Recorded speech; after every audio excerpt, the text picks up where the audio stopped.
తిప్పి పట్టడంలో ఎంత టెన్షన్ పడతానో మీకు తెలియదు, కానీ మీ అభిమానం అటువంటిది. తిప్పితే కరెక్ట్గా వచ్చి చేతిలోకి పడుతుంది. మీరు కోరుకుంటారు, నేను ఒక్కటి కోరుకుంటా, మీరు ఎంతో లక్షల కోట్ల మంది కోరుకుంటారు దీన్ని అలా పట్టాలని. తిప్పి మీ అభిమానానికి నా శిరస్సు వంచి నా కృతజ్ఞతలు తెలియజేసుకుంటున్నాను. ముఖ్యంగా ఈరోజు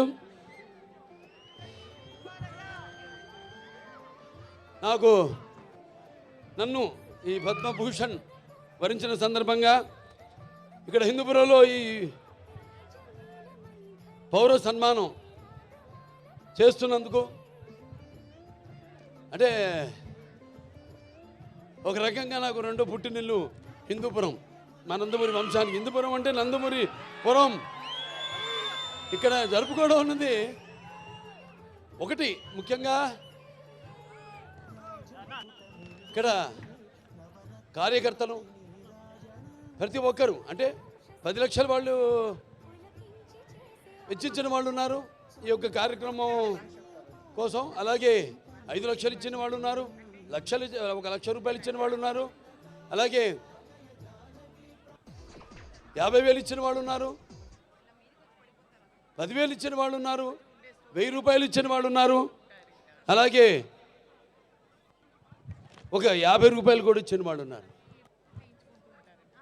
అందరికీ ఈ కార్యక్రమాన్ని ఇంత ఘన విజయం చేయడానికి వ్యయ ప్రయాసాలు కోర్చి ఈ కార్యక్రమాన్ని ఇంత అద్భుతంగా, మా సినిమా కార్యక్రమం కంటే కూడా ఎంతో అద్భుతంగా నిజంగా చెప్పాలి. ఎందుకంటే ఇది మీరు జరుపుకుంటున్న పండుగ. అది నేను ఒక సంధానకర్తని భగవంతుడికి. మీకు నాకు పద్మభూషణ్ రావడం అన్నది అది మరి మీరందరూ కూడా దాన్ని మీ సొంతంగా భావించి, ఎలాగైతే నందమూరి నాన్నగారు తర్వాత అన్నయ్య హరీష్ గారి తర్వాత నన్ను ఇక్కడ మీ వాడిగా, మీలో ఒకటిగా, మీ గుండెల్లో నాకు మీకంటే కూడా చెప్తాను, నా సంగతికి వస్తాను, నా గుండెల్లో సుస్థిరమైన శాశ్వతమైన స్థానాన్ని మీరందరూ ఏర్పరచుకున్నందుకు మీ అందరికీ, నా హిందూపురం కుటుంబ సభ్యులందరికీ, హిందూపురం పుర ప్రముఖులకి, అలాగే హిందూపురం ప్రజానికానికి, అలాగే నా అభిమానులకి, కళాభిమానులకి, కళా పోషకులకి, అలాగే పాత్రికేయులకు, ప్రతి ఒక్కరు కూడా నా హృదయపూర్వక ధన్యవాదాలు తెలియజేసుకుంటున్నాను. అది నా పూర్వజన్మ సుకృతంగా భావిస్తున్నాను. భూషలు కావు భూరి మేయంగత తార హారముల్ భూషిత కేశ మృదు పుష్ప సుగంధ భూషలు కావు భూరి మయాంగత తారముల్ భూషిత కేశ మృదు పుష్ప సుగంధ జలాభిషేకములు భూషలు కావు భూషములిచ్చు పవిత్ర వాగ్భూషణమే భూషణము భూషణములు నశించు నన్నీయున్ అన్నారు. అంటే ఒక పద్మభూషణ్ ఇక్కడ ఎంతమంది నా శాసన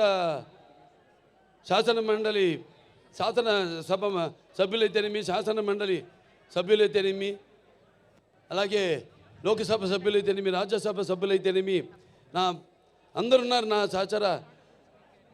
అంటే వాళ్ళందరూ పలికిన ప్రతి మాట, అంటే మీ అందరూ మాట్లాడినట్టే మేమంతా మీ ప్రతినిధులం, మీ సేవకులం. రామరాజ్యంలో డైలాగ్ ఉంది, ముందు ప్రజల్ని సేవించడం అని, ఆ తర్వాతే రాజు అని. సో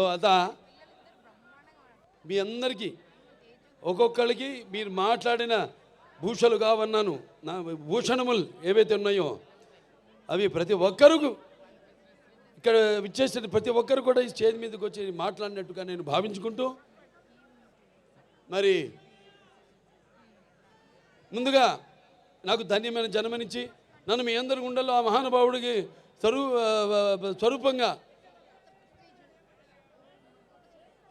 నిలిపినందుకు, మరి దైవాంశ సంభూతుడు, విశ్వానికి విశ్వ నట రూపం ఎలా ఉంటుందో చూపించిన కారణ జన్ముడు, నా తండ్రి గురువు దైవమైన విశ్వవిఖ్యాత నట సార్వభౌమ పద్మశ్రీ డాక్టర్ నందమూరి తారక రామారావు గారికి ఈ సభాముఖంగా ఆయన్ని స్మరించుకుంటూ వాగర్తో సంపర్తో వాగర్త పతిపతే జగతో పితరం ఉందే భారతీ పరమేశ్వరం అంటారు.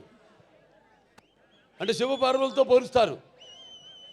నా గాయత్ర పరమంత్రం నమతు పరదేవత నా హరే పరత శ్రాత నానృతాత్ పాతకం పరం యస్మాత్ పార్థివదేహ ప్రాదుర్పద భుక్తి యస్మాత్ పార్థివదేహ ప్రాదుపుత్రుని భగవతి గురుణ సంతుల మాంసి సహస్రం తస్మై సర్వజ్ఞ మూర్తే పిత్రే. సో ముందుగా పుణ్య దంపతులకు వాళ్ళ బిడ్డగా నన్ను పుట్టించినందుకు ఆ భగవంతుడికి నాకు కృతజ్ఞతలు తెలియజేసుకుంటూ మరి వాళ్ళ పద్మభూషణ్ చాలామంది అన్నారు చాలా ఆలస్యంగా ఇచ్చారు మీకు అని. నేనన్నా కాదు సరైన సమయంలోనే ఇచ్చారు. అంత దైవలిఖితం. ఏది జరిగినా నా జీవితాలు అన్నీ కూడా సంఘటనలు కూడా అలాగే జరిగినాయి. నేను అటు cancer hospital Basavataraka Indo American cancer hospital research institute chairman అయితేనేమి, లేకపోతే ఇటు ఒక శ్రీరామరాజ్యంలో రాముడిగా వేయడం ఏంటి, వేషం వేయడం ఏంటి, అలా ప్రతిదీ నా జీవితంలో ఎంతో సారూప్యం. నా నిజ జీవితంలో సంఘటనలకి నేను సినిమాలు చేసిన పాత్రలకి ఎంతో సారూప్యం అలా కలిసి వచ్చింది నాకు. నేనన్నా లేదు ఇదే సరైన సమయం. ఎందుకంటే నాన్నగారిదేమో 100వ జయంతి జరుపుకున్నాం, ఆ తర్వాత నాకు వచ్చింది. ఆ తర్వాత నేను 3వ ఎమ్మెల్యేగా ఎన్నికయ్యాను, ఆ తర్వాత నాకు వచ్చింది. ఆ తర్వాత Basavataraka Indo American cancer hospital research ఇన్స్టిట్యూట్కి చైర్మన్గా 15వ సంవత్సరంలో అడుగుపెట్టాను మొన్న మార్చి నెలలో. ఆ తర్వాత నాకు వచ్చింది. అలాగే 4 సినిమాలు వరుసగా హిట్లో, అఖండ కానీ లేకపోతే వీరసింహారెడ్డి కానివ్వండి, నెలకొండ భగవంత్ కేసరి కానివ్వండి, ఆ తర్వాత డాకు మహారాజు కానివ్వండి, 4 సినిమాలు హిట్ల తర్వాత దాని తర్వాత 50 సంవత్సరాలుగా హీరోగా ప్రపంచంలో ఎవడు లేడు. 50 సంవత్సరాలు హీరోగా మధ్యలో క్యారెక్టర్ ఆర్టిస్టుగా దారి మరణమో అలా జరిగిందేమో కానీ వాళ్ళ క్యారియర్లో 50 సంవత్సరాలు హీరోగా నాకు నిలబడటానికి శక్తినిచ్చిన నా తెలుగు జాతికి నా కృతజ్ఞతలు తెలియజేసుకుంటున్నాను. ఏదైనా ఇప్పుడు బాలకృష్ణ గురించి చాలా రకాలుగా మాట్లాడుకుంటారు. ఏం చూసి బాలకృష్ణకి అంత పొగరంటారు, నన్ను చూసుకునే నాకు పొదనైన పొగరంటాను. ఎవరిని చూసి అంత ధైర్యం అని అంటుంటారు నన్ను చూసి. అప్పుడు నేను అంటాను, బాబు నా ఏదైతే నిజస్వరూపంతో అదే నన్ను ఉసిగొల్పే ఒక విప్లవంగా అడుగడుగునా నేను నడుస్తానని నేను చెప్తూ ఉంటాను. అలాగే నా రీతి ఏంటి, ఇతనికి అన్నీ తెలుసా అంటారు నన్ను చూసిన వాళ్ళందరూ. నన్ను నేను తెలుసుకునే కంటే పెద్ద విద్య లేదని ఒక సవాలుగా నిలబడతాను. నా మాట సూటిగా ఉంటుంది, నా మాట ముక్కు సూటిగా ఉంటుంది, నా వీక్షణం తీక్షణం దర్శనమిస్తుంది. అలాగే నా తీరు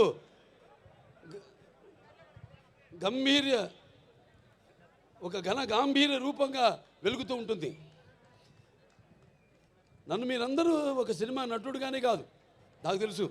ఎందుకంటే నాలో ఉన్న ఒక మానవత్వం అయితేనేమి, నా వ్యక్తిత్వం అయితేనేమి, నాలో ఉన్న నీతి నిజాయితీ నిబద్ధత అయితేనేమి, లేకపోతే నాలో ఉన్న నిష్కల్మషం అయితేనేమి, వీటిలన్నిటితో ఇప్పుడే కాదు ఇంకా ముందు తరాలు కూడా నా అభిమానులు పుడుతూనే ఉంటారు. అంటే ఆత్మాభిమానమే నా చిరునామైనప్పుడు ఆత్మవిశ్వాసంతో నిలువెత్తుగా నేను నిలబడతానని మీ అందరికీ తెలియజేసుకుంటున్నాను. అదే మీరు హిందూపురం ప్రజలందరూ కూడా అవే చూపారు. మీరు కూడా ఆదరాభిమానాలు ఏదైతే నేను నాలో ఉన్న కోణాన్ని చెప్పాను, కోణాలన్నీ అలాగే మీరందరూ కూడా ఆ నీతి నిజాయితీ నిబద్ధత, ఆ నిష్కల్మషం, నా వ్యక్తిత్వాన్ని గౌరవించి ఆదరించి మీరందరూ కూడా మూడోసారి ఒక నటుడైనంత మాత్రాన ఎమ్మెల్యే అవ్వాలని లేదు. వరుసగా ఎంతోమంది వచ్చారు రాజకీయాల్లోకి, ఇవాళ నామరూపాలు లేకుండా పోయారు, అడ్రస్ లేకుండా పోయారు.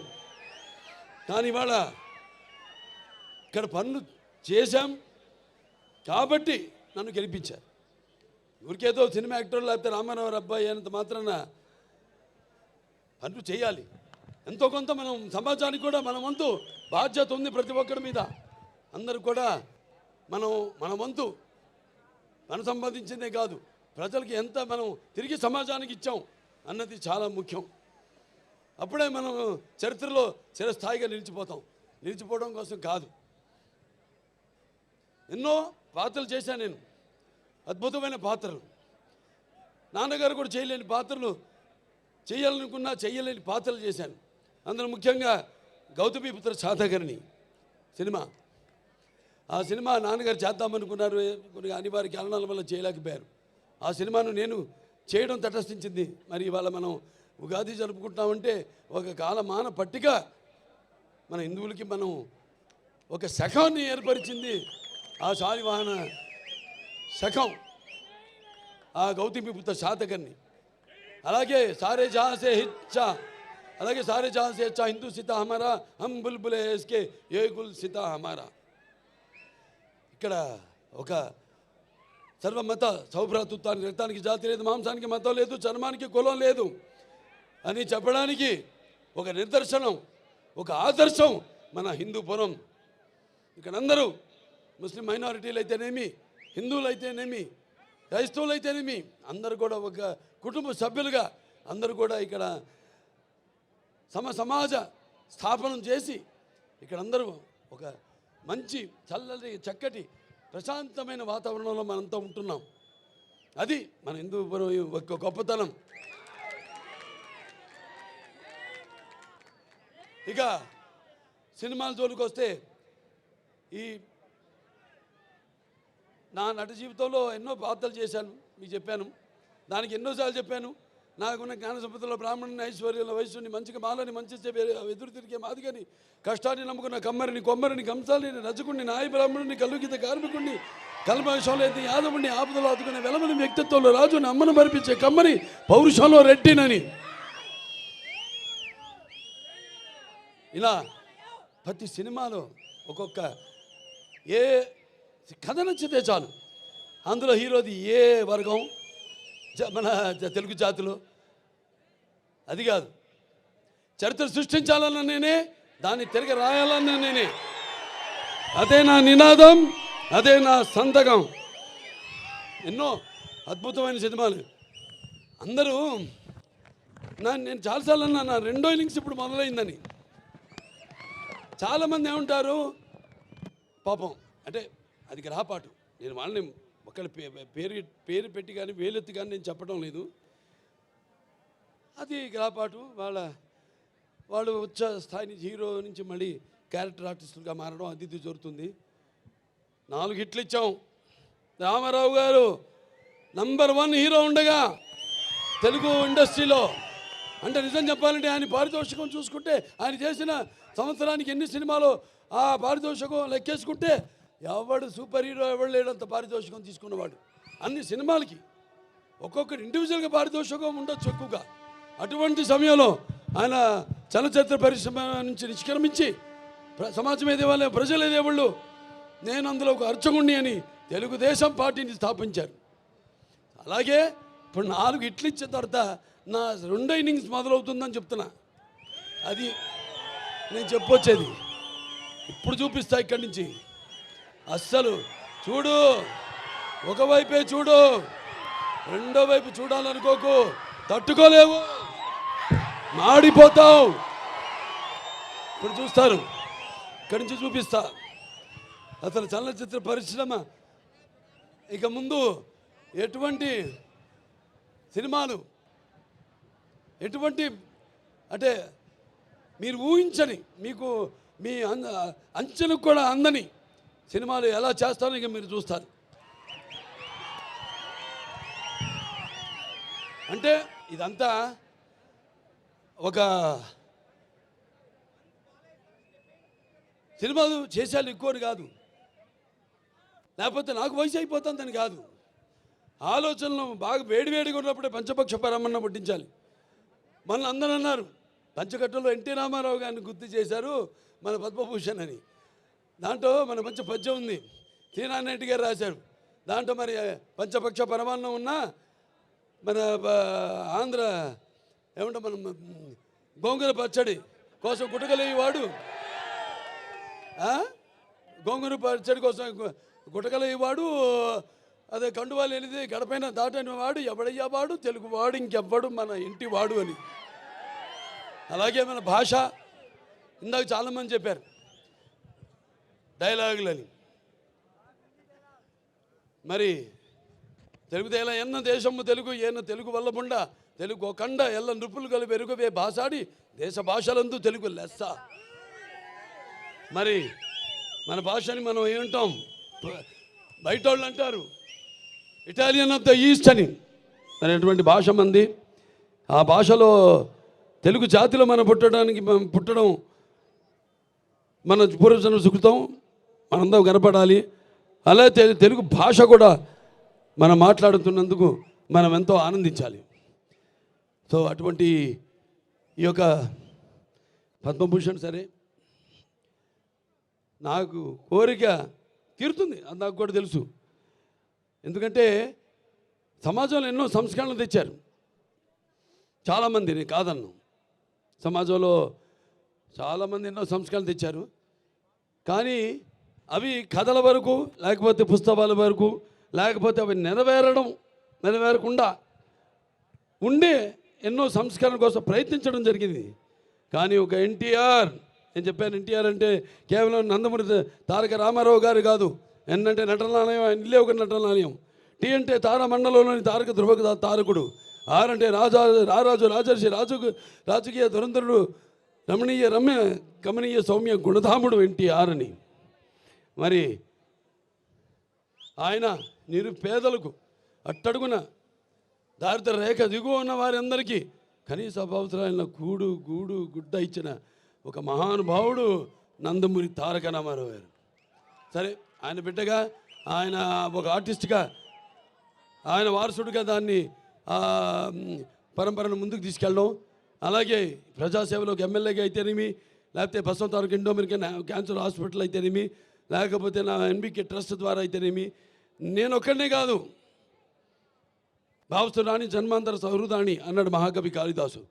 అంటే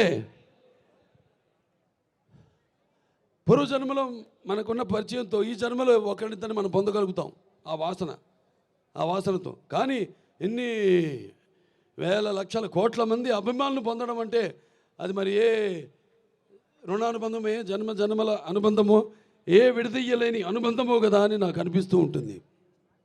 మరి వాళ్ళ నా అభిమానులు కూడా ఎంతోమంది సోషల్ మీడియా ద్వారా నేను చేస్తున్న కార్యక్రమాలు అయితేనేమి, మంచికి సోషల్ మీడియాని మంచిగా దాన్ని వాడుకుంటూ ఆ మాధ్యమాన్ని ప్రజల్లో ఒక చైతన్యం తీసుకొస్తున్నారు.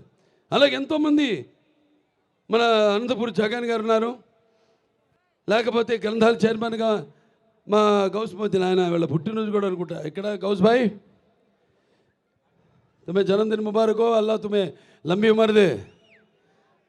అలాగే ఇంకా చాలామంది ఉన్నారు, మోతీలాల్ గారు ఉన్నారు, కర్నూలు ఫ్యాన్స్, క్యాన్సర్ పేషెంట్స్, ఈ బ్లడ్ క్యాన్సర్, థాలసీమియా చిన్నపిల్లలకి వాళ్ళందరూ కూడా సేవలు అందిస్తున్నారు. సో అది వాళ్ళందరూ నాకు అభిమానులను చెప్పుకోవడానికి నాకెంతో గర్వంగా ఉంది, నా వారసులను చెప్పుకోవడానికి నాకు గర్వంగా ఉంది. అంటే నేను చెప్పాను నాకు తరతరాలుగా నా అభిమానులు పుడుతూనే ఉంటారు అని. ఈ కార్యక్రమాలు మేమందరం కూడా ఇలాగే కొనసాగిస్తాము, అలాగే ఈ యొక్క పరంపరను అలాగే కొనసాగిస్తాం. ఈ సేవా కార్యక్రమాలన్నింటినీ కూడా నాదొకటే, అది కూడా నేను చెప్పాను ఇందాక జరిగి తీరుతుందని. రామారావు గురించి మాట్లాడినప్పుడు ఆయనకి భారతరత్న, అది ప్రతి తెలుగువాడి కోరిక. ఆయనకి భారతరత్న ఇచ్చి వారికి ముందుగా నా కృతజ్ఞతలు తెలియజేసుకుంటూ నాకు పద్మభూషణ్ ఇచ్చినందుకు, నా కార్యక్రమాలు కానీ ఆర్టిస్ట్గా ఇచ్చారు పద్మభూషణ్. సరే, సంతోషం. కానీ రామారావు గారికి భారతరత్న ఇచ్చినప్పుడే వాళ్ళని గౌరవించుకున్నట్టని కేంద్ర ప్రభుత్వానికి తెలియజేసుకుంటూ, ముందు అతి త్వరిగతిలోనే రామారావు గారికి భారతరత్న ఇచ్చి తీరాలన్నది ప్రతి తెలుగువాడి కోరిక. మరి ఎన్నో సినిమాలు చేయడానికి మరి నన్ను సాహసించి నా మీద నమ్మకంతో అటు నా నిర్మాతలైతేనేమి, లేకపోతే నా దర్శకులైతేనేమి, అలాగే సినిమాకి పనిచేసిన ప్రతి సాంకేతిక నిపుణులైతేనేమి, లేకపోతే పంపిణీదారులు అయితేనేమి,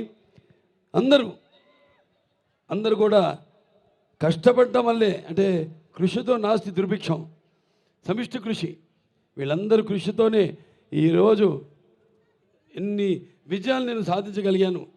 అంటే నా అభిమానులు ఉన్నారు, నా విజయాలకు వాళ్ళు ఎప్పుడు కృంగిపోలేదు. నా విజయాలకు సరే, ఇక నా విజయాలు మామూలు విజయాలు కావు, దబిడి దిబిడే. ఇవాళకి ఒక నరసింహనాయుడు ఉంది, సమరసింహారెడ్డి ఉందంటే ఇప్పుడు కూడా భారతదేశపు చలనచిత్ర పరిశ్రమలో ఏ చిత్రాలు కూడా ఆ రికార్డులను ఇప్పటిదాకా దగ్గరికి కూడా రాలేదు. అది మన చరిత్ర. మనం ఏంటంటే ఎప్పుడు కొత్తదనం ఆస్వాదిస్తాం. కొత్తదనాన్ని అది నాన్నగారి నుంచి కూడా అది జరుగుతూనే ఉంది. ఆయన ముందు ధైర్యం చేసేవారు. ఎందుకంటే మనం ప్రతిరోజు వాడే నిత్యావసర వస్తువులం, ఆర్టిస్ట్ అన్న వాళ్ళం. మరి మేము ఒక కొత్త మార్కెట్ చూస్తున్నాం, ఎంత కాంపిటీషన్ ఉందో. కాంపిటీషన్ అంటే మా ఆలోచనల కాంపిటీషన్ కాదు. వేరే వాళ్ళకైతే వాళ్ళ భుక్తికి లేకపోతే వాళ్ళ ఉనికికి ఒక కాంపిటీషన్. మాకు మీరుండగా నా కాంపిటీషన్ ఏంటి? నేను ఎప్పుడు అందిస్తూనే ఉంటాను, నాన్నగారి నుంచి కూడా వాటి మీరు ఆదరిస్తూనే ఉంటారు. ఇవాళ మన తెలుగు చలనచిత్ర పరిశ్రమ కూడా ఇవాళ పాన్ ఇండియా లెవెల్లో ఇవాళ మనకి మంచి గుర్తింపు తీసుకొచ్చారు చాలామంది. వాళ్ళందరూ కూడా ఒక కళాకారుడిగా, ఎందుకంటే ఇది కళలకి నాకు ఇచ్చిన అవార్డు కాబట్టి పద్మభూషణ్, వాళ్ళందరూ కూడా వాళ్ళు అందించిన సేవలకు కూడా నా కృతజ్ఞతలు తెలియజేసుకుంటూ మరొకసారి ఇక ఎన్నో కార్యక్రమాలు ఉన్నాయి, ఇంకా అభివృద్ధి చేయాల్సినవి. వచ్చిన సంవత్సరం లోపే 50 కోట్లు పెట్టి ప్రతి ఊళ్ళో కూడా తార్ రోడ్డు, అలా సీసీ రోడ్లు, డ్రైనేజీలు వేయడం, నిర్మించడం జరిగింది. ఈ ఎంజిఎం గ్రౌండ్ కూడా 2,20,00,000 రూపాయలు ఇండోర్ స్టేడియంకి శాంక్షన్ చేయడం జరిగింది. అతి త్వరలోనే దాన్ని కూడా పూర్తి చేస్తాం. ఇంకా ఎన్నో ఇక్కడ మన హిందూపూర్ టౌన్లో కూడా ఒక 92,50,00,000 రూపాయలు సీసీ రోడ్లు, వీటన్నిటిని కూడా ఇక చాలా ఉన్నాయి. ఇది అవన్నీ మాట్లాడుకోవాల్సిన విషయాలు కాదు. అయినా ఇంకా చాలా ఉంది చేయడానికి ఇక్కడ అని చెప్పడానికి యువతరానికి ప్రతినిధులు, నవతరానికి నాయకులు, భావితరానికి భారతదేశపు మహాశక్తి మీ అందరూ కూడా పరిశ్రమలు తెచ్చి, నేను ఎందుకు అంటానంటే ఈ మాట, మీకు ఉపాధి కల్పించాలి. మీకు ఉపాధి కల్పించాలంటే పరిశ్రమలు రావాలి. కాబట్టి వీటన్నిటి మీద దృష్టి కేంద్రీకరించి అతి త్వరలో హిందూపురాన్ని మన రాష్ట్రంలోనే నంబర్ 1 నియోజకవర్గంగా తీర్చిదిద్దుతామని ఈ సభాముఖంగా తెలియజేసుకుంటూ, మరొకసారి నా సినిమాలన్నింటిని ఆదరించి మరి నన్ను ఇంత గుర్తింపు నాకు తీసుకొచ్చి ఈ స్థాయికి నన్ను పెంచిన నా ప్రజలకైతే హిందూపురమే కాదు, తెలుగు జాతి ప్రజలకు, ఇటు ఆంధ్ర అటు తెలంగాణ ఎక్కడున్నా మన తెలుగు వాళ్ళందరికీ ఈ సభాముఖంగా నా కృతజ్ఞత తెలియజేసుకుంటూ ఈ పద్మభూషణ్ని నా శివభారతి స్వరూపులైన మా తల్లిదండ్రులకు అంకితం ఇస్తూ నేను సెలవు తీసుకుంటున్నాను.